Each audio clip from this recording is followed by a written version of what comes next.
Get off the marketing roller coaster and get on the automated fast track to digitally market your brand everywhere now. Join podcast producer Tom Hazard and Inc. columnist Tracy Hazard as they share easy content building formulas and smart cut secrets proven to fuel hundreds of blogs, podcasts, and brands with bingeable original content. Join the conversation on how to get your message out to the world. Be original. Be heard. Promote with power and purpose. Feed your brand. Hi, welcome back to Feed Your Brand. This is Tom and Tracy, and we've got an interview today with a digital marketing expert. Yeah, Ginzburg from Ginzburg Digital Marketing, which is very cool. She's an expert in all kinds of things that we don't really talk about as often here. Things like paid advertising funnels, the sort of what do you do with social media to get the message out there. And we talk a lot about the content of things here. We really don't talk about how it gets pushed out. Things like retargeting and these are big hot topics and things that really can expand and be a critical part of a successful digital marketing strategy and things that you should know about even if you're not ready for them yet. I think that those are critical things. So think about, are you setting up your good framework already from the beginning to gather good data and do all of those things? So Ginzburg is a best-selling author. She has been working in the digital marketing field for more than 11 years, and she's worked within companies and then been out on her own with her Ginzburg digital marketing group, and she's been doing that for 4.5 years. So it's a broad range of experience she has, both working with entrepreneurs and working with Fortune 500 companies. So I think that really brings a unique perspective to things. She also has a great book. I love the title of this book, Win New Customers: How to Attract, Connect, and Convert More Prospects into Customers in 60 Days Using Digital Marketing. This is a big problem. Getting customers from whatever it is that you're going for in your digital strategy, whether you're working on podcasting videos, whatever it is that you're getting your message out there. Isn't the goal to convert more prospects into customers? Well, certainly I think for the majority of our customers or the people interested in this podcast, it sure is, or it should be. It should be. That's right. And, I just find that we need people with a unique digital marketing perspective like Ginzburg, who really can tell us the insider things as to what bigger brands are doing, so that we can compete. I agree. And, everyone listening is going to want to get a copy of her book, and there's a way to get her free PDF, which we'll tell you about after the interview. So you're going to want to hang on to find out about that. Yeah. So let's dive in because there's so much packed in content here, and a lot of it is going to be like industry terms and other things like that. But let's just dive in and hear what she has to say. Jean, thanks for joining us. We're so excited to talk to you today. Thank you so much. I'm really excited to be here. And yeah, I love doing these podcasts, and you guys have an amazing podcast. So really happy to talk about digital marketing today. Wonderful. Well, I am really excited because you bring in expertise in that we don't get to talk about often enough. And it's so critically important. I'm going to phrase it like this, that some podcasts, not every podcast, because there are some that are more exploratory or testing out new ideas and other things like that. But for the most part, podcasts that are business oriented, podcasters that are trying to build a business need to have a vision and a strategy for what they're going to do when they get all these listeners. And you really pick up and help companies and individuals build what to do with them, right? And how to get new customers and how to put them in a funnel and how to manage them on Facebook and attract even more. So I'm so excited to talk about that. So let's dive into first your background, just so we get a little bit to know how you got started in digital marketing. Sure, absolutely. So I've been doing this for almost 11 years. It's going to be 11 years in February of 2018. And I started off in digital marketing back then, just working as, a specialist back then, and kind of worked up through the ranks in different companies doing all digital marketing. And then about 4.5 years ago, I decided that it was time for me to do things on my own. I felt like I had the skill set, and I felt like I wanted to, move on and be really my own business owner and help clients directly versus working through an employer to do that. And I just felt like I could be more beneficial to clients if we just have a direct relationship. So 4.5 years ago, I founded my agency, Ginzburg Digital Marketing. And since then, I've been working with clients and helping them scale their businesses through digital marketing strategies. Yeah. And, you have a book, which I love the title of, Win New Customers. Like right there. Isn't that why we're all doing this, right? I see the biggest problem in most entrepreneurial ventures and most businesses is they just don't have enough new customers, or they don't have enough customers in general, leads. And that's what you're talking about, how to attract more. So what prompted you to write that? Well, and exactly what you said. I feel, like I said, I've been doing this for 4.5 years on my own. And the main issue that I get when people come to me, prospects, current clients, is that they want more customers. So that was really a light bulb kind of went in my head. And I was like, well, what if I write a book about that? Because I've been doing this with my private clients for the last 4.5 years. And I feel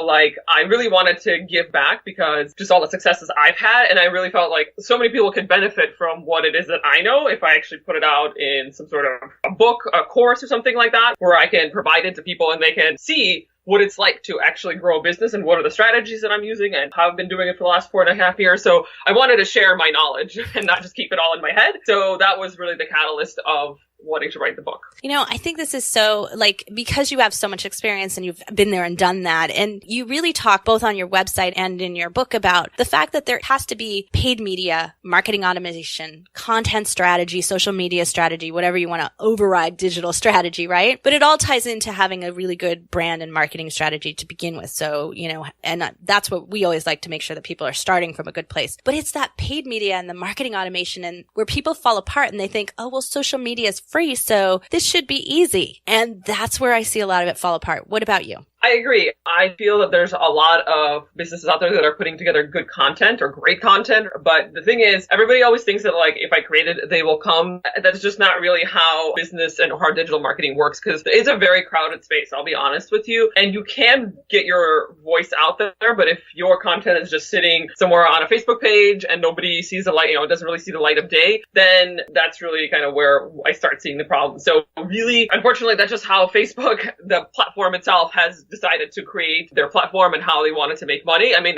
unfortunately, it's not anything that I can control, that we can control. And really the only way that they feel that you can actually get your content out is if you pay for it. So, if we are playing in the sandbox of Facebook, unfortunately, we have to kind of follow their rules. So really, in order to get your amazing content out there, you're going to have to spend a little bit of time and a little bit of budget on it. Yeah, and that's the difference. So we see podcasters in our network who scale so much faster than everyone else, and it's because they pay. And they also have, though, a good funnel. What, in your experience, makes a good funnel? I would say communication. I mean, anything when it comes to business communication strategy, I would say is really the top overarching point that you want to look at and concept that you want to look at. So from the communication strategy, that's really how your funnel will be created as well. So you want to first take a look at who's your ideal target market. You want to take a look at, of course, create your brand strategy, create your communication strategy, and use all of that within your funnels. But in terms of what really makes a funnel, once you have all of those components done and completed, is, well, first you want to have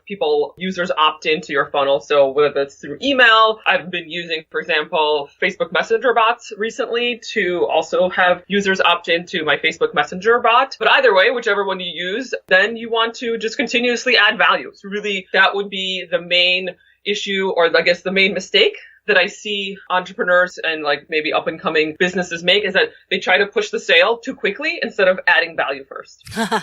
Oh, so true. I agree with that. Absolutely. We've had the same problem, and over time is that, you start to think, oh, it's my whatever free PDF I'm offering that must not be the draw and must not be the problem. But the reality is that the funnels that are working are spending money on ads to get the visibility into the funnel, because you have to get enough people to see it, to do that first step, to even know if you have anything worth downloading, right?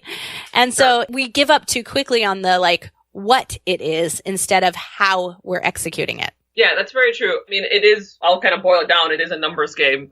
The more followers you have on your social media, the more followers you have, and let's say the more people you have in your email list, the more percentage, the percentage will still the same, but the more people will actually purchase and the more people will engage. So if you have 5 followers on your Facebook page, then you're not really going to get much of an engagement from your followers. But if you pay a little bit more and maybe get, 10,000 followers on your Facebook page, then you're going to get a lot more results. It's a numbers game. It is. It really is. And, conversion rates are really low. That's what scares me sometimes. I've looked at some of the Facebook numbers, and it's social media has a 1.3% conversion rate and Google has a 13%. And, you look at those numbers and you're like, wow, if I want to get any moderate amount of business out of it, I really have to up those numbers to make it work. Are you finding the same thing, or are you finding there are other ways around that? The numbers tend to vary. I'll be honest with you. For example, for opt-ins on Facebook, so driving traffic to an opt-in page, which is like a free piece of content that a user opts into with their email address, I've seen those be 40 to 50% conversion rate. So 40 to 50% of the traffic that goes to that page opts in. Now, of course, it's not a sale, but this is an engaged user who is interested in what you have to say in the first step in your funnel. So it's much easier to convert a warm user like that who's already expressed an interest in your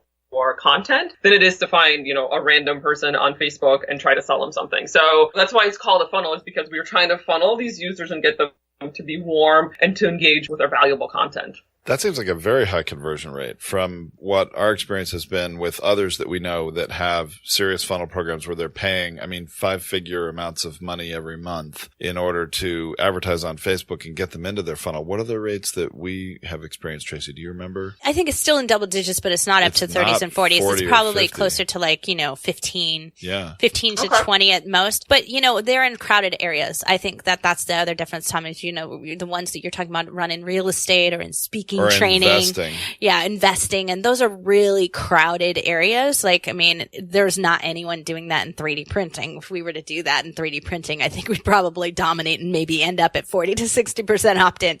So it's also very true based on where you are and which vertical you're in. Yeah. So you have an article, a blog post that you've done that I really like and would love to talk a little bit more. And it's how not to run a paid media campaign.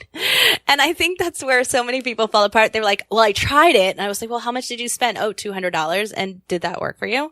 And so talk a little bit about why you wrote it and what some of the keys are. Wow. I remember writing that article, but it's probably been over a year. I probably should have done update it.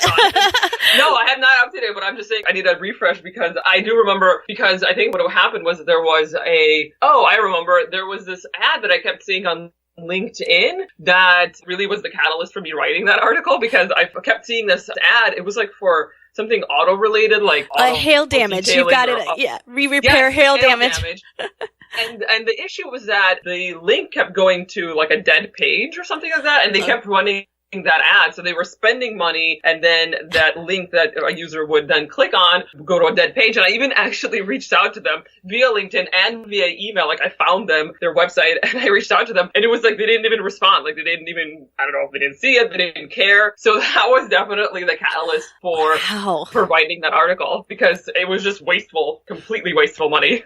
I've experienced that as well. I had someone reach out to me through LinkedIn. It was definitely a promotion of some time, came through LinkedIn Messenger, and they were, inviting me to go to a certain lead page to get something. It really was, I think, a first step in a funnel. And I had the same thing happen where, for whatever reason, the link they provided, I wasn't able to get what I was looking for. And that just should not happen. If you're going to go and spend time and money on a campaign, you've got to go through and test everything. And I know it's hard to do because some of these funnels, and if you're using Infusionsoft for all this email communication, there can be a lot of different pieces and components to it. But you've got to go and test it all, because you're going to lose their attention if they can't engage right then. Yeah, that would be for me a first sign of not doing business with them. They don't have it all together. And so, yeah, that's not a second chance.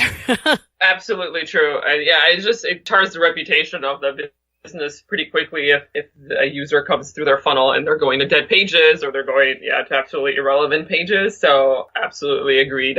I probably wouldn't do business with them either. So how much of your business you think is really more on the sort of paid media strategy versus marketing automation, and you even do affiliate marketing. So, has that shifted over time? And are you seeing one becoming more predominant as we head into it is 2018 as this is airing. So, I guess not really, in a sense. What I found is that, and one of the things that I talk about in my book is that everything in digital marketing is interrelated, and you can't really run paid media unless you have a funnel on the back end of it, because then unless you're running it to like an e-commerce shop where users are just going to go directly to a sales page and purchase something. We do that sometimes, but that typically you have seen that doesn't work very well because your conversion rates are pretty low. You really have to have a funnel on the back end of a paid media or a Facebook campaign. So have things changed? I'd say that they have changed more again towards having a funnel at the end of a Facebook or any paid media campaign, whether it's Google AdWords, whether it's any other paid media or paid social campaign, Instagram. So I'd say that's definitely been the change, is that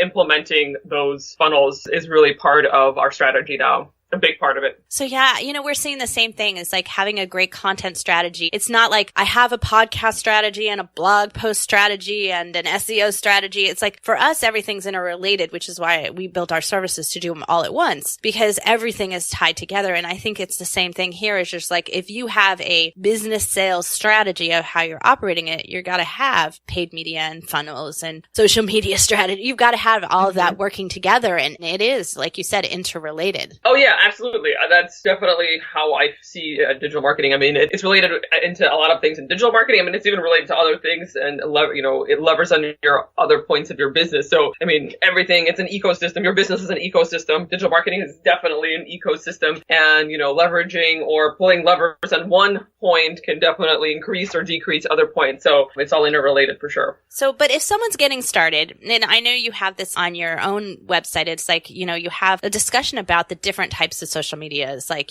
having different strategies for Facebook and, the keys to Instagram, the pros and cons. You have a lot of articles on pros and cons, which I love because I don't recommend doing them all, at least not initially. When you're chapped with by either cash or time, go for the one that's going to make the most sense for you. Do you see that as people actually focusing, or are they still trying to do everything at once? I honestly feel like everybody's trying to do everything at once, and I call it shiny object syndrome. And I feel that entrepreneurs absolutely suffer from shiny object syndrome. And I would say that the other reason why I wrote the book, and the book is really short, I'll be honest with you, it's only like 85 pages. And the reason why I made it short is because I really wanted to just include the points in the book that really are going to make your business and improve your business and grow your business. I specifically left out a lot of things that I think potentially could be beneficial. But again, I didn't want to create shiny object syndrome in my book because I didn't want people to be like, but maybe I should try Instagram ads, or maybe I should try LinkedIn ads, or maybe I should try HubSpot. I specifically didn't want to include that because I feel so many times that's like the entrepreneur's downfall. There's a couple of entrepreneurial downfalls. One of them is shiny object syndrome. The other one is trying something and then quitting right away. Yes. Oh my gosh. Yes. It's like quitting too soon before you have enough information. Yep. Oh, absolutely. Yeah, I know that's the thing. It's like, oh, should I try Snapchat? I get that all the time. I think a lot of it is just like people might not be familiar with these platforms. So I think becoming educated on these platforms and really understanding, is it going to help your business? Well, then you can see, is it worth for me to try Snapchat, or is it something that is not going to really make an improvement or a difference in my business? And honestly, the rule of thumb here is, are your audiences hanging out on Snapchat, or are they hanging out on Instagram, or are they on Facebook? It really depends on where your audiences are hanging out. Yeah. So I have advice here that I say this all the time when I give talks on our brand casting process and everything, is that I say that basically, look, you can go on Facebook and LinkedIn and Twitter and all of these things and try them all and see where you're starting to resonate and see what's working for you. Or you can start with the one where you think that is the most relevant, and then do what I call is keep your address on the other places. So for instance, I tried for a year to make Twitter work. It just didn't work for my audience. It just wasn't where they were. They wanted more information. They wanted more details. They just didn't want 140 characters and pass it on. And so it just didn't work for them. But I felt strongly that I had enough people there that might be looking for, when is the next podcast posting, or when is this? So I didn't want to be out of business on Twitter. So I set up an auto post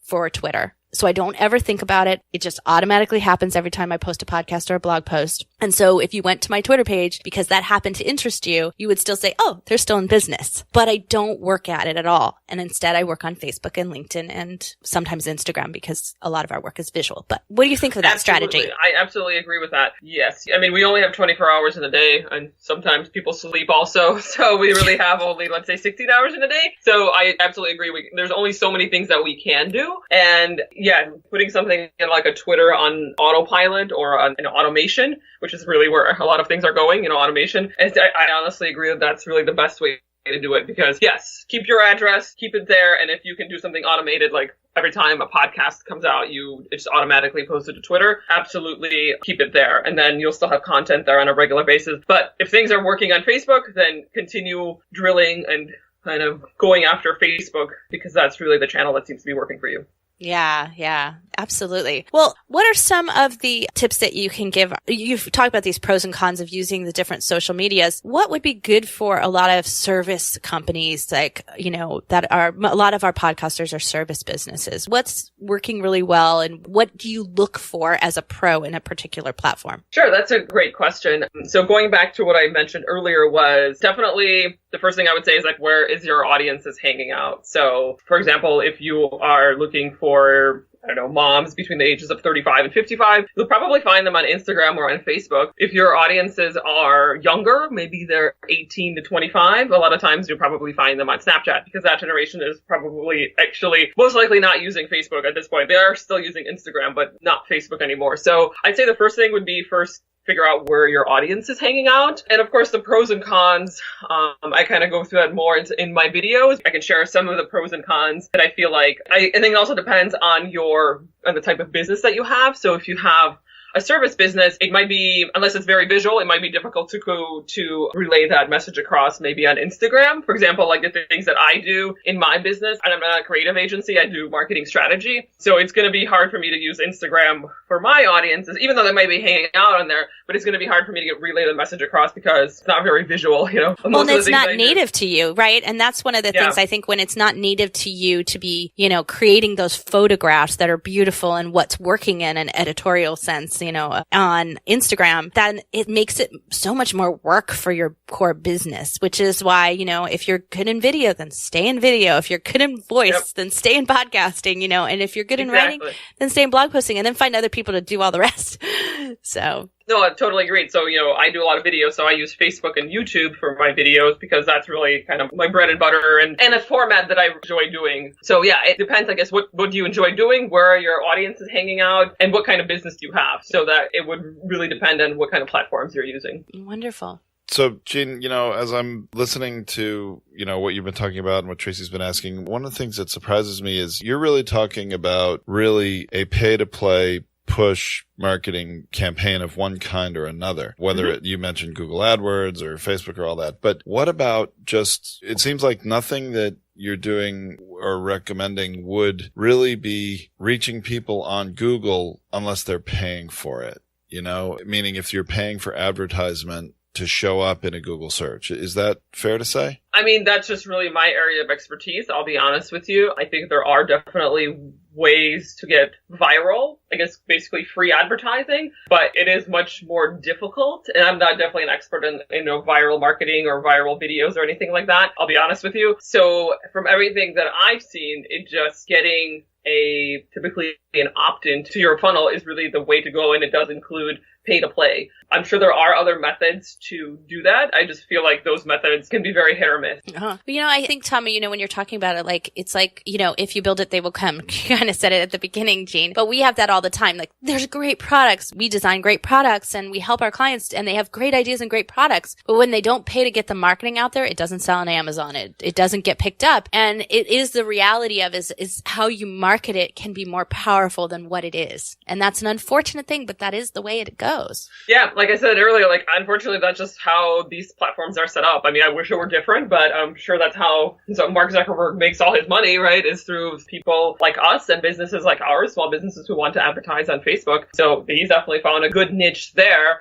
But I wish it were different. Unfortunately, at this point, maybe there's going to be a new platform down the line that's going to replace Facebook, and it may be a whole different ballgame. Well, no, I don't disagree with you that there's a cost to everything. And even if you're creating your own content, writing it, or recording it as an audio show or recording it as a video, that either you're paying someone to help produce it and edit it, or you're just taking your own time, which there's a cost to that to create those things. But, having the content to be able to put out there is really key. And you're creating a lot of videos, and I assume they're on YouTube or something, as well as that you have them on your website. Facebook and YouTube. Facebook and YouTube. Yep. But the reality is there's another whole aspect, websites like WebMD are incredibly successful businesses. They make over $500 million a year, and it's just through content that they're putting on their site on a regular basis That's how it was built, not through advertising. And it's because people are searching on Google for things that are on WebMD, and people But they don't make find their them money because of on that. ads that are placed on No, their they site, do. They right? do. No So question. there's an ad value But in they're there. not creating a funnel and push advertising for people to come and find them and get them into there. So, I mean, don't get me wrong. You're very knowledgeable and expert in your field, and what you do is incredibly valuable, and companies need to do that at a certain level, have paid marketing campaigns. But there's a certain baseline level of organic Google search that's also incredibly valuable for people to find you and can get people into your funnel, that comes from converting this audio or video content into written content for your site. And that seems to be something you really don't get into. You're sort of doing push marketing. I think, right? Tom, though, where you're getting is that I think that there has to be a nice balance of both. So, I mean, we have 500 episodes plus on our podcast, and they're all blog posts and they rank really high on search. But if somebody's not searching for it, if it's not first and foremost in their mind, then how are you reaching them? And so having a combination between great content, and I think it's the definition of an ad maybe that we're differing here. And let's talk a little bit about that, Jean, because you're not talking about an ad that says, hey, my company's here. You're talking about an ad that might be a informational ad, a boost out of a piece of content. Yeah, I actually would like to maybe backtrack and respond here. Sure. I'm definitely not an expert in organic marketing. I would never call myself that. And I totally understand what you're saying about WebMD. But the thing is, WebMD is a conglomerate that has, hundreds of millions of dollars. We're working with small companies that don't have that kind of presence online. And I totally agree with what you said earlier about, yes, people might have symptoms and they know what they're searching for. If I have issues with my stomach or I have a sore on my leg or whatever, like I'm searching for that and WebMD comes up. Absolutely makes perfect sense. But yeah, what if you don't know what you're even searching for? For example, I have clients,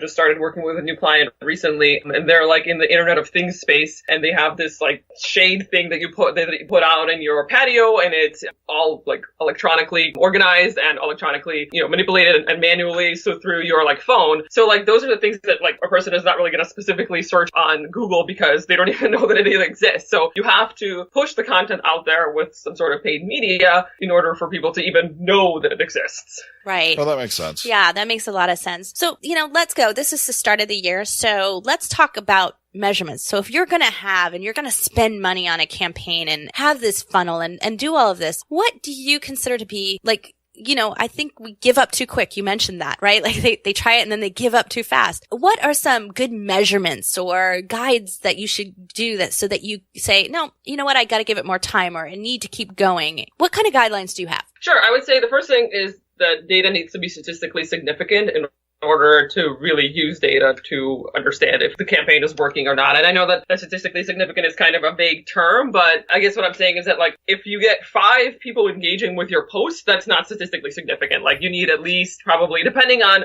what it is. For example, for a post on Facebook, you probably need at least several hundred people engaging with your post. If it's like video views on Facebook, then you probably need several thousand. So it depends on the scale and depends on what it is that, for example, people are engaging with. So first, I guess, is definitely statistically significant. Otherwise, yeah, I mean, of course, you want to give you an example for Facebook, like, you want reactions to your post or your video on Facebook. So that's definitely engagement. You're seeing that people are reacting to it, and Facebook is seeing it too. And they're probably going to give you a break on your CPCs or your CPMs if they're seeing that people are actually engaging with your post or with your video. Yeah. So I actually practice this. So I'm just going to mention this out to our audience here. Sure. I practice this. If I want to reward someone because they wrote something really great or they put a great video together, don't just hit the like button for them. Hit love, laugh, whatever it might be, hit one of those other buttons, because those other buttons way heavier because you have to do a little more than just hit the like button. You have to kind of scroll up and move across and click something, right? So because you do that, that has more value and Facebook weighs it heavier. So if you really want to reward someone and help them, then have a greater reaction. Absolutely true. I absolutely agree with that. So that's definitely, you can see, is your content engaging or relevant to your audiences, because you're going to see that they're going to be engaging with your post or your video. For email marketing, I can kind of provide some basic benchmarks. So I talked a little bit earlier about opt-in rates. So for opt-in rates, like I said, I've seen in my industry and clients that I've worked with, 40 to 50% opt-in rates. Again, this is a free piece of content that the user provides their email address for. Again, it's not a sale or anything like that. So I would say, I guess 50 is kind of like the top end of it. If you're seeing really high, that, then your content is really relevant to your audiences and people are really interested. But I'd say like 30 to 50 is usually a good benchmark for opt-in rates. Once they're in your email system or you're in your email database and you're sending them valuable content, typically a 20% open rate for your emails is a good benchmark. If you're kind of below that, then probably good ways to maybe update your subject lines or test out new subject lines. And in terms of click-through rates for email, those are usually about 10%. Again, these are all very generic, because your industry might be different. So I can't exactly say specifically, but I say those would be the benchmarks, for example, for paid media, for email. If you're going to pay money on it, it ought to have this good kind of conversion rates. I agree with that. Well, thank you for sharing that, because I think that's really important to kind of have an understanding of. I want to ask you one more question because this confounds me.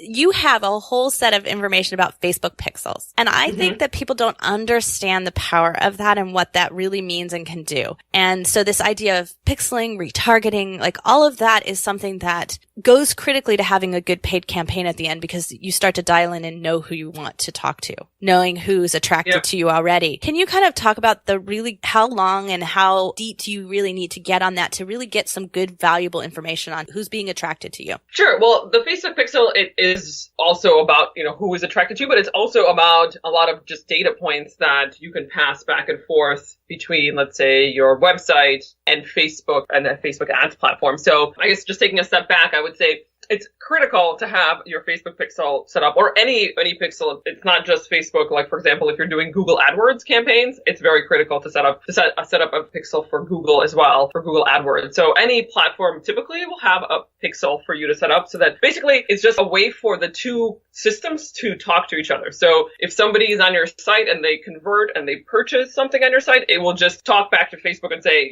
user XYZ, just user X, whoever, like it's going to be random. It's not like we're going to have people's names in there, but user X has converted on your site and here's the conversion and this is what's the value of it. So it's just important to have that, because then you can gather information, gather data, and with data is really how you optimize your campaign. So without a pixel, whether it's on Facebook or any other platform, your data is just not going to be there and you're not going to know if your campaign is working. So it's just absolutely critical. But you can do with the pixel, there's a number of ways you can get really granular, and the more data, of course, you have, I'm a big advocate of data, is the more, of course, you can learn about your campaign. So you can pass back, like, again, number of conversions, how many people have engaged, let's say a post on your website, how many people have purchased, what is the value? There are a ton of data points for Facebook. And then you can also do retargeting on Facebook using the Facebook pixel. And what retargeting is, just bringing back users who have somehow engaged with you or with your brand. So on Facebook, there's 4 ways you can retarget, and actually probably more than that, but typically I use these 4 methods. So you can retarget users who have been to your website. So you can, again, put a Facebook pixel on your website and it'll talk back to Facebook and let you know how many people have been on your site, and you can retarget them. You can upload your email list to Facebook and it will match up any users with those specific email addresses, and you can use that as a saved audience and retarget those users. So again, those are all warm audiences who have engaged with your brand in the past. You can also retarget people who have engaged with your Facebook page. So anybody who has been to your Facebook page, clicked, liked anything on your Facebook page, you can retarget those users. And then lastly, the way I do it is you can also retarget users who have engaged with your videos on Facebook. And that's really one of the reasons why I use Facebook also for a lot of my videos, is because even if you post it on your site, that's still people, it will still let Facebook know that somebody has engaged with your videos.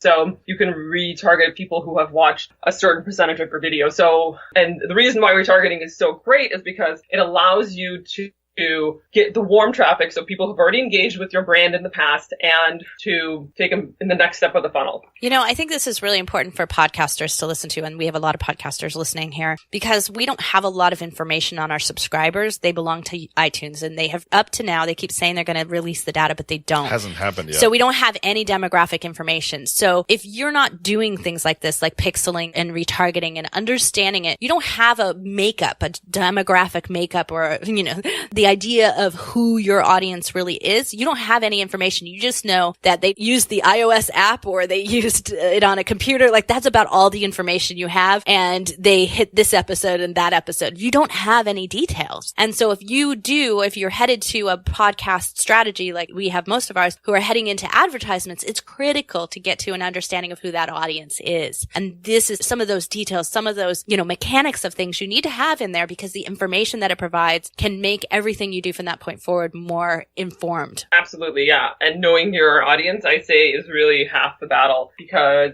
I always say no matter how great your ad might be, your video, your content, if you're targeting to the wrong audience, it's just not going to make an impact. Wow. So yeah, I could not agree more. Yeah. I agree with that. I think that's the big question, though, knowing your audience. And a lot of the times it's a lot harder for some businesses to really identify who that audience is. I think it takes for, certain types of things are easy to search for. Other things are not at all easy to search for. And I think it takes a lot of trial and error in trying to market to a certain audience in order to figure out really who the audience is. I think there's a lot of guessing going on. Yeah, especially as you were pointing out with your client team that, you have something new and innovative, and we work in that world a lot. So when you have something new and innovative, it's really hard to tell who's going to bite, who's going to be that early adopters, who's going to find out. And the faster you can get that information, the better off you'll be. The more speed to market will happen for you. Of course, absolutely. And I say, and I don't know what your experience has been, we're kind of in a similar space, but I feel like that's one of the things that a lot of businesses lack is they don't know who their target market is. So all the marketing from there, no matter what you're doing, podcasting, content, paid media, if you don't know who your target market is,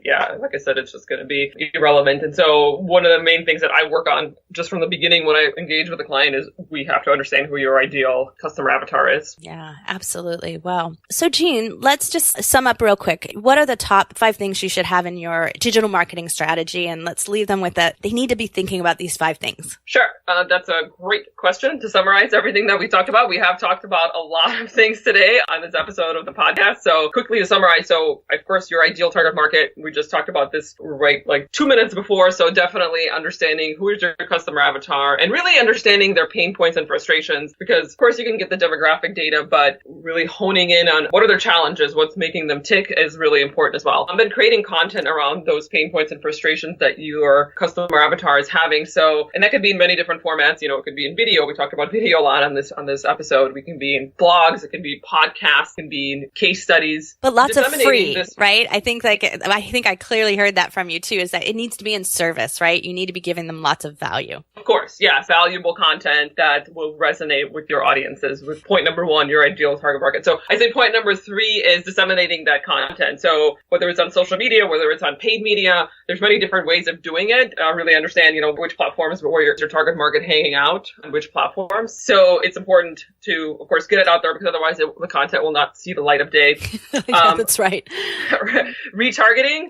So really easy strategy and amazingly lucrative strategy too. Very low cost and really gets your warm audiences back into the funnel. So number 4 would be retargeting. And then number 5 is data. The more data you have, the more you can read that data and understand and optimize your campaigns. So get more and refine.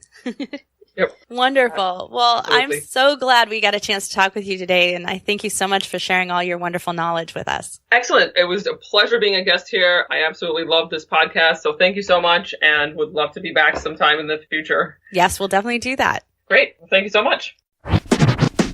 Well, I really enjoyed that. And, I was listening more than speaking during that interview, Tracy, because I wanted to learn a bit from her and really understand it. And let me preface what I'm going to say with the fact that I completely respect Jean and what she's doing, and there's absolutely a need for it. Okay. But I do think that key question that we talked about in the interview is that you have to know who your customer is, what they're interested in, or, you have to understand that avatar so well in order to really engage in a paid digital marketing program. And I think that many entrepreneurs and small businesses, even if they think they know who it is, in terms of all the data and details of a pixel on Facebook and things like this, they may think they know, but I don't think they really do know. And my concern is if you're going to engage in that kind of program. If you don't know exactly, if you're not sure exactly who it is you need to reach, you're going to waste a lot of time and money in trial and error figuring that out. Yeah, but that's why you also want an expert in that case to help you out with that, because are you really the best person? And this is where I find it all often. We hear it so often that you think you know who your customers are, and that's not who they are at all. I agree. Yeah. You think we say, well, we think we have on our podcast on our 3D print podcast, especially a lot of educators and students, and that they're in this younger age demographic and interested in technology. That was the premise when we started out. We have a lot of retirees. We have a lot of engineers looking to pivot jobs. I'm always shocked when people walk up to me at a trade show. I'm like, oh, you're that listener who keeps communicating with me and messaging. I was like, wow, you're 10 years older than I thought. Or, you're a guy. I thought you were a woman. But it's so surprising to me. And so I think really dialing it in, having a system by which you can tell that. And I think that's where, there are techniques like she was talking about, the retargeting, where you take your email list, you take your subscriber list, and you drop them in Facebook and you get a demographic view of them. Wow. Now you have some more details. Now you have some more information. And you're not just assuming based on the 5 or 6 people who constantly message you that that's what your audience looks like. And so that's really, I think, critical factor. The more information that we found, the more information, the more we can, and I'm going to say hack the system from an organic standpoint, the more we can be really, really smart about what we make our next episode about, the more our organic and viral opportunities you have if you can't afford the paid model. But I think that we're also missing the point, and it is something that we have not paid for advertising. We've done tests just to try out people's programs, but we've not paid for advertising on our podcast on purpose. We wanted to see if we could do it organically, but we also didn't want to spend money because it wasn't our core business. So why would we spend money on something that wasn't core business for us? Yeah, you're talking about the 3D printing podcast, right? And I agree with that one. The reality is it was, I guess, I don't want to say tangent, but it was an ingredient of our business and not the entire business. And it was a model and a test, and we were doing a bunch of things with it. So it was not something we were willing to put an ad budget towards. So we purposefully didn't. And we've organically grown it to 100,000 plays per month and, all sorts of things like that. So, we recognize that there is value there, but we also recognize that we don't really make money from the engagement of the audience because we don't have a funnel. We don't have a business. We don't Correct. send it into it. It's not our purpose. It is more info based than anything else. And so we have a different purpose, but that's not what every podcaster is about. Many of them have services and courses and other things that they're promoting. Sure. And they can't wait that amount of time. They can't wait till they get to 500 episodes and 100,000 plays. They can't wait for that. They need an accelerator. And that's when you have to look at it and go, is this time? And am I ripe to do some kind of paid boost? Do I need a boost? Do I need a boost to launch? Do I need a boost along the way because I'm almost ready for advertisers? And if I just got my listenership up this way or my engagement up, or if I knew more about my demographics, maybe it's time. And that's really why I wanted to have Jean on the show, is to really kind of analyze that for yourself, is at this time. And I think in this year, 2018, I think that's where we are in our business, where we're saying we've done a lot. We've tested out our model. We've got a great business. We've got systems in place. We've got scalable growth, but what we don't have is quite the boost that we would like. And maybe it's time just to go jump a level and not wait for months for it to organically grow for us. Let's just jump a level. So you're talking now about the brand casting business. I'm talking right? about brand casting. Right. I'm talking about feed your brand right now. Because you shifted from the 3D print podcast. Well, I think it may be time on the 3D print podcast as well. Don't get me wrong. It may be, but I'll tell you, I fundamentally believe and am 100% confident that having the written content on your website is ultra critical to success, because especially if you are not completely certain who your customer is, believe me, they are out there on Google searching on their pain points. Even if they don't really know what they want or need, they're searching on their pain points. And that's really what we do and what this is all about. And you've got to have that content. Otherwise, if you did a podcast and didn't have the written content, you're just leaving that content on the table. Google doesn't index what is said within a podcast or what is said within a video. They'll only index the name of the video and whatever it might be tagged with. And that's it. So believe me, there is a huge amount of marketing that Google does for you by indexing that content. I want to stop there because I'm not disagreeing with what you're saying, but it's just platform. It's just great content. It's just reasons for people to convert once they get there. But if they never find you because they're never typing that in, or if they never see the social posts because your social posts are only going out to 13% of your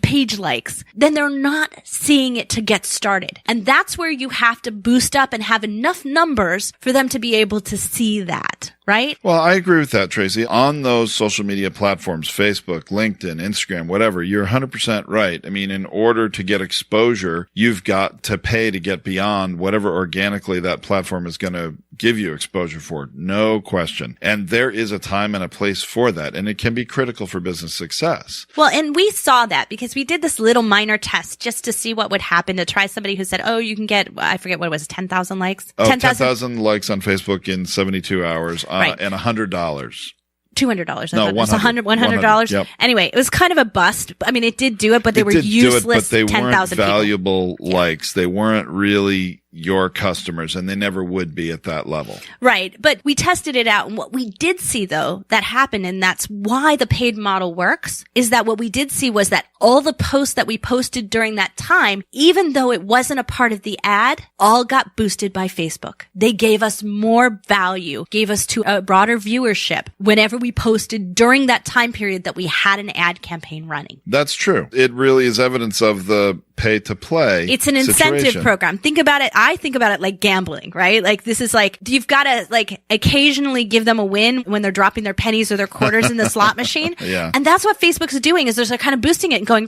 look at how well you're doing. And even though it may not be the result of the actual ad, it's because they're boosting you overall to get you addicted to the ad model. And it's the reality. It does work because of that. I agree. But let me give you an example from the Brandcaster business. You know, if you want to find somebody who would be a potential podcaster, they're all over the map in every single industry, all walks of life. Some are big corporations. Some are individuals just starting out. Some are small established businesses, and they're doctors and they're other kinds of entrepreneurs and business people. And it is very hard to identify who that avatar is. There are some similar qualities, but it's very hard to do. So in terms of a paid marketing strategy on social media, that would be very hard. Now, if we want to get existing podcasters to move over to our platform, there is a lot of commonalities there, and it's easier to search on. And so that's why that issue of who are they, you have to know who they are, is so ultra critical. And the great part, and then find more of them. Absolutely. And that's really where I think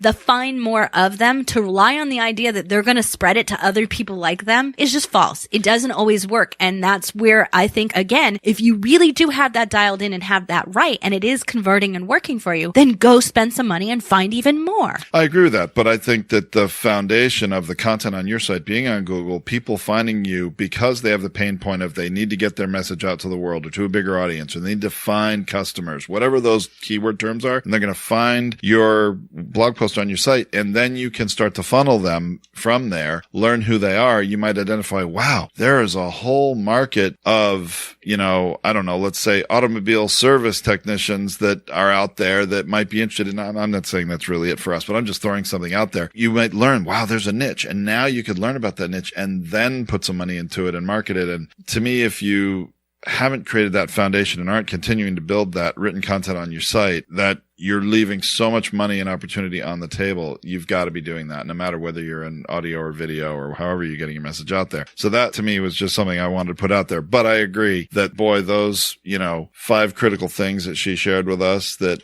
are key to digital marketing today are 100% right on. Right. And we like to talk about foundational things that you should do early on because they're good, even if you're not ready for these things yet. That putting in Facebook and Google pixels and those kinds of things are really smart strategies to do at the get-go, and they don't cost a lot of money. Jean has a free opt-in where it's a 3 or 4 video parts that you can learn how to do it yourself. But she also has a done-for-you program. It's only $297. You just get your Facebook pixel up and running for you. I mean, do you really need to know how to do that? My time's valuable, $250 an hour easily. So like, to me, I'd be, that's a no-brainer. That if it takes longer to watch the videos in an hour than do it, I'd rather have it done for me and done right. And so, but having that means you will have data later. And so these are critically important things to think about. And that's where you need to find an expert like Jean to help you with that and really go in and dive deep. The other thing is that she's offered up is a free PDF of her book. So all the links to her free book and her free opt-in for the pixeling is all going to be on the website at brandcastingu.com in the blog post that services this episode. So please be sure to go there, and please be sure to check us out on Facebook at Feed Your Brand. Well, thanks for listening, everybody. We'll be back with another great interview next time. This has been Tom and Tracy on Feed Your Brand.